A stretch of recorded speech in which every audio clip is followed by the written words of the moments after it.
Good morning everyone, my name is Eamon Tirtumanong and I am the first reporter of Group 2, and our report is all about Chapter 2, Early Childhood. So, characteristics of early childhood. Early childhood is characterized by unique traits, often referred to by parents, educators, and psychologists, making it a distinct period in life. Names used by parents. Parents often view early childhood as a problem, with physical care issues being their primary concern. However, behavioral problems become more frequent and troublesome. O parang karamihan sa mga magulang, nakikita nila na mahirap ang paglaki ng mga bata, lalo na kapag nagsisimula na silang maglakad at magsalita. O may mga problem din sila noong baby pa sila, pero karamihan ay tungkol sa pagpapakain, pagtuturo sa baby, pagpapalit ng diaper, at sa pagtulog. Pero pag nagsimula na silang maglakad at magsalita, mas madalas at mas disturbing ang mga problem nila sa pag-uugali kaysa mga pangangailangan nila sa physical care. Names used by educators. Educators use the term preschool age to differentiate early childhood from the age children are physically and mentally prepared for formal schooling. Ang mga teacher ay tinatawag nilang preschool age ang mga early childhood para maiba ito sa panahon na kaya na ng mga bata both physically and mentally. Ang mga gawain na kailangan nilang gawin kapag nagsimula na sila ng formal schooling, kapag nag-aaral na sila sa elementary, and they are ready to handle the workload and learning expectations. Kaya ang preschool age ay parang isang preparation stage for the more academic demands of elementary school. Next is the names used by psychologists. Psychologists use various names to describe children's psychological development during early childhood, with pregang age being a common term for the time children learn social behavior for first grade.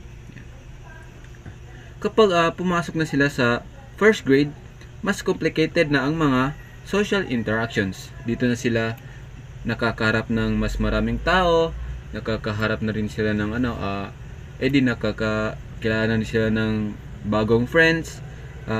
Dito na rin sila nakakaharap ng maraming instructions at mas maraming responsibilities. Dahil sa kanilang pagsasanay sa pregang age, mas handa na sila para sa mga challenges na ito. And next one, developmental tasks of early childhood. Early childhood is a crucial period for children to develop cognitive skills, with much more to be learned in the short 4-year span, as detailed in Having Hertz's comprehensive list of developmental tasks. Halimbawa, dito sa developmental tasks, isa sa mga developmental tasks na dapat matutunan ng mga bata sa early childhood ay ang pag-aaral na makipag-interact sa ibang tao. Natututo sila makipaglaro sa ibang bata, mag-share ng mga laruan, at sundin ng mga simple instructions, and mahalaga ito para sa kanilang social development. Para masanay sila sa pakikisalamuha sa ibang tao, at sa pagpasok nila sa paaralan, mas madali na para sa kanila ang makipag-communicate sa kanilang mga kaklase at teachers. Next is the physical development. Early childhood growth is slower than babyhood, with relatively even growth.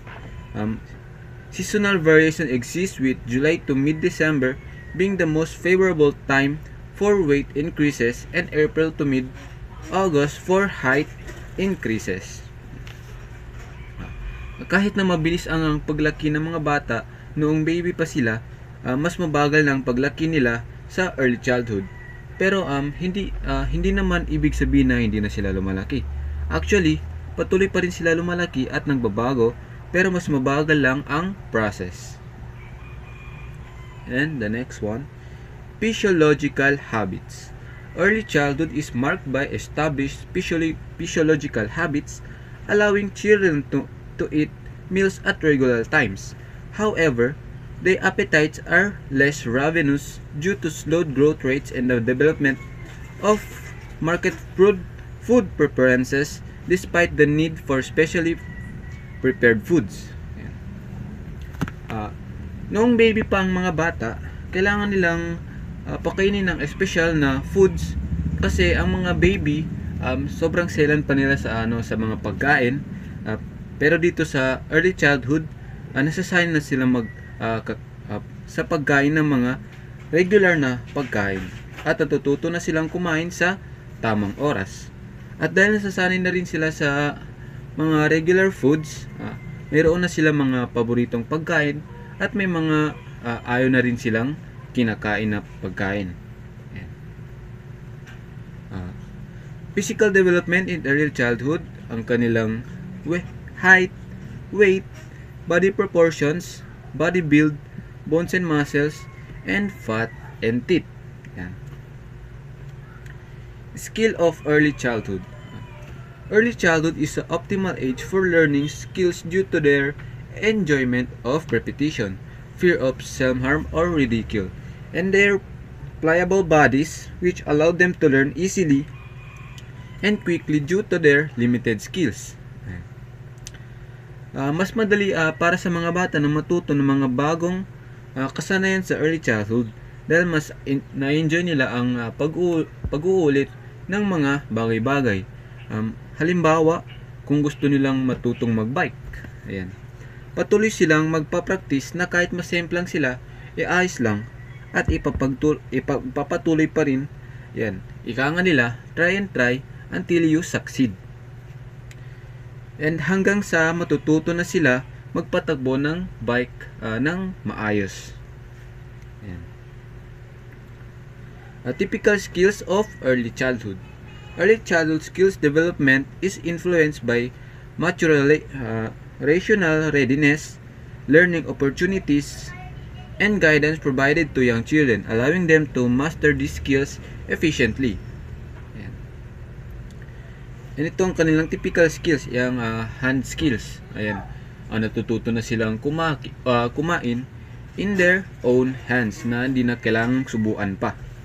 Leg skills. Ito na yung dito natututo na silang maglakad. Ganun. And the next is improvements in speech during early childhood. By age 2, children abandon most pre-speech forms of communication, no longer babble or cry. They use gestures as supplements to speech, emphasizing the meaning of words. However, they continue to communicate through emotional expressions which are less subject to social approval and judgment. Ang mga baby kasi ay gumagamit ng mga pre-speech forms tulad ng pag-iyak at pagbabol para makipag-usap. Pero sa early childhood, nasasanay na sila sa pagsasalita ng mga tunay na salita. Halimbawa, ngayon, hindi na sila umiiyak ng madalas at hindi na rin sila nagbababol ng madalas. Mas madalas na rin silang gumagamit ng mga salita para express ang kanilang emotions. Pero kung minsan, gumagamit pa rin sila ng mga gestures para mas ma-explain nila ang kanilang mga sinasabi. Ito, improvement in comprehension. Kailangan ng mga bata na maintindihan ang sinasabi ng ibang tao para makasali sila sa mga usapan at makapag-communicate na rin siya sa ibang bata na naglalaro. Improvement in speech skills. Dito, dapat na mas mag-develop ang kasanayan sa pagsasalita ng mga bata sa early childhood. Dito na rin na-improve ang kanilang vocabulary, mastering pronunciations, and combining words into sentences. And tasks involved in learning to speak in early childhood, gaya ng sabi ko kanina, pronunciation of words, vocabulary buildings, and forming sentences. And that's all for my topic. Thank you.